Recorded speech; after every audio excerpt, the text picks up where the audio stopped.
ஒரு சோள சொல்ல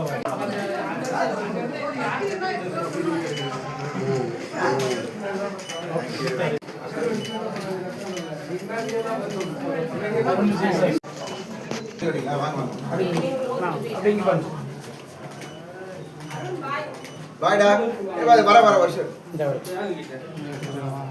ஓகே தேங்க்யூ வா காதலியை லவ் பண்ணவே மாட்டீங்க போல, தங்கச்சி தான் லவ் பண்றீங்க. தங்கச்சி தான் எல்லாமே.